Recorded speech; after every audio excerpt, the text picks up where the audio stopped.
दोस्तों आज के इस वीडियो में हम समस्थानिक जिन्हें आइसोटोप और संभारिक जो कि कक्षा 9th और 11th के लिए महत्वपूर्ण है ही, वह छात्र जो कंपटीशन की तैयारी कर रहे हैं किंतु वे उनके लिए भी महत्वपूर्ण है, क्योंकि अक्सर यह पूछा जाता है। जो देखिए संभारिक जो आइसोटोप होता है यह अक्सर एग्जाम में बार बार पूछा जाता है।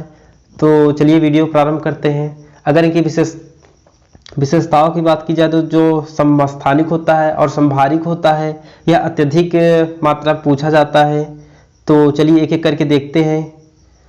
तो हमारा जो संभारिक होता है जिन्हें इंग्लिश में आइसोटोप कहा जाता है, एक ही तत्व के वे परमाणु जिनकी परमाणु संख्या, यानी कहा गया है जो हमारे एक ही तत्व के ऐसे परमाणु जिनकी परमाणु संख्या यानी एटॉमिक नंबर, जो परमाणु संख्या होते हैं जिन्हें इंग्लिश में एटॉमिक नंबर कहा जाता है, वो समान हो, किंतु द्रव्यमान संख्या, जो द्रव्यमान संख्या होती है जो ऊपर का उनका मान होता है भिन्न भिन्न होती है, मतलब अलग होती है, समस्थानिक कहलाते हैं, जिन्हें समस्थानिक कहते हैं। उदाहरण की बात की जाए जैसे हमारे हाइड्रोजन के 3 समस्थानिक होते हैं। जिस प्रकार से हम जानते हैं कि जो हमारा हाइड्रोजन होता है पहला प्रोटियम होता है, प्रोटियम यानी उसके जो समस्थानिक होते हैं एक परमाणु क्रमांक होता है और एक ही जो द्रव्यमान संख्या होती है, और दूसरा हमारा ड्यूटेरियम होता है। ड्यूटेरियम का जो सिंबल होता है डी होता है और उसके जो द्रव्यमान संख्या होती है 2 होता है, और जो परमाणु संख्या की बात की जाए तो 1 होता है। और तीसरा जो पॉइंट है हमारा ट्राइटियम है। ट्राइटियम जो हमारा होता है जो हाइड्रोजन के जो ऊपर जो कि द्रव्यमान संख्या 3 होती है और जो नीचे का एटॉमिक नंबर होता है परमाणु संख्या होता है 1 होता है, जिन्हें टी से डिनोट करते हैं। जी हाँ गाइज, टी से इन्हें डिनोट किया जाता है। अब अगला हम देखते हैं कुछ उदाहरण और इसके हैं। और इसके अगर उदाहरण की बात की जाए तो जो हमारा कार्बन के 2 समस्थानिक माने जाते हैं। जिस प्रकार से हम जानते हैं कि जो कार्बन हमारा है जिनका परमाणु संख्या 6 होती है, एटॉमिक नंबर 6 होता है। तो अब बात की जाए कार्बन की, तो कार्बन का जो हमारा वैलेंसी ऊपर जो द्रव्यमान संख्या है 12 होती है और जो एटॉमिक नंबर है 6 होता है। और ये हमारे दूसरे कार्बन में जो है जो परमाणु जो द्रव्यमान संख्या है 14 है यानी 14 है, और जो हमारा नीचे का द्रव्यमान है जिन्हें एटॉमिक नंबर कहते हैं परमाणु संख्या कहते हैं, यहाँ पर 6 हमारा दिया गया है। और जो हमारा तीसरा पॉइंट है क्लोरीन के 2 समस्थानिक होते हैं। जी हाँ गाइज, क्लोरीन के भी 2 समस्थानिक होते हैं। जिस प्रकार से हम जानते हैं कि हमारा जो क्लोरीन होता है जिनका परमाणु क्रमांक 17 होता है, 17 होता है। तो अब बात की जाए जो हमारा क्लोरीन होता है उनका कैसे किस प्रकार से माना जाता है, समस्थानिक या संभारिक।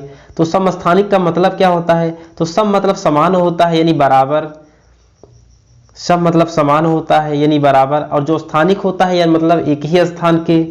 तो अब अगर बताएं कि जो समस्थानिक होता है जो कार्बन का द्रव्यमान संख्या होती है 12 होती है, 12 होती है, और एक कार्बन की संख्या 14 होती है, 14 होती है, और जो नीचे का एटॉमिक नंबर होता है परमाणु संख्या होता है 6 होता है, 6 होता है। और क्लोरीन की बात की जाए तो गाइस जो हमारा क्लोरीन होता है जिनका एटॉमिक नंबर जो परमाणु संख्या है एटॉमिक नंबर उनका 17 होता है, 17 होता है। और जो इसकी अगर द्रव्यमान संख्या की बात की जाए तो 35 होता है यानी 35 होता है, और एक में हमारा 37 होता है, 37 होता है। और जो इसके नीचे यानी जो एटॉमिक नंबर होता है, तो एटॉमिक नंबर को गाइस हमेशा नीचे से डिनोट किया जाता है। किसी भी परमाणु जो क्रमांक है जैसे सिंबल होता है, जैसे कार्बन का C होता है तो उसके नीचे हमारा जो होता है उसे एटॉमिक नंबर कहते हैं। तो जो दूसरे कार्बन का है हमारा 17 है, 17 है। तो जो क्लोरीन के हमारे 2 समस्थानिक होते हैं उनके जो एटॉमिक नंबर है परमाणु संख्या है दोनों समान होती है, और उनके जो कक्षक हैं इलेक्ट्रॉनों के जो नाभिक में उनके जो एटॉमिक संख्या है समान होती है, इसलिए इनके 2 माने गए हैं। अब हम देखेंगे हमारा संभारिक क्या होता है।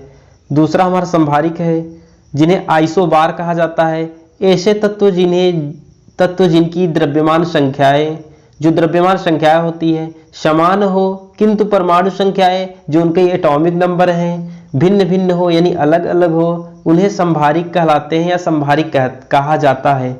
उदाहरण के लिए बात की जाए जैसे हमारा कार्बन हो गया, कार्बन से जिस प्रकार से हमने बताया कि कार्बन का जो सिंबल होता है C से डिनोट करते हैं, और जो उनके नीचे एटॉमिक नंबर होता है 6 होता है, कार्बन का जो एटॉमिक नंबर होता है 6 होता है। और इनकी अगर द्रव्यमान संख्या की बात की जाए तो 14 होता है, 14 होता है।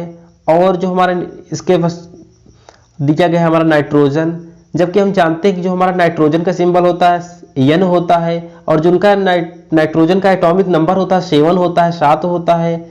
और यदि इसके द्रव्यमान संख्या की बात की जाए तो 14 होता है, 14 होता है। और देखिए जो हमारा आर्गन होता है, इसके पश्चात हमारा दूसरा उदाहरण है आर्गन। आर्गन का अगर सिंबल बात की जाए तो Ar होता है। Ar के जो हमारा एटॉमिक नंबर है 18 होता है, 18 होता है। और जो इसके द्रव्यमान संख्या की बात की जाए तो 40 होता है, 40 होता है। जो आर्गन का हमारा द्रव्यमान संख्या होता है 40 होता है।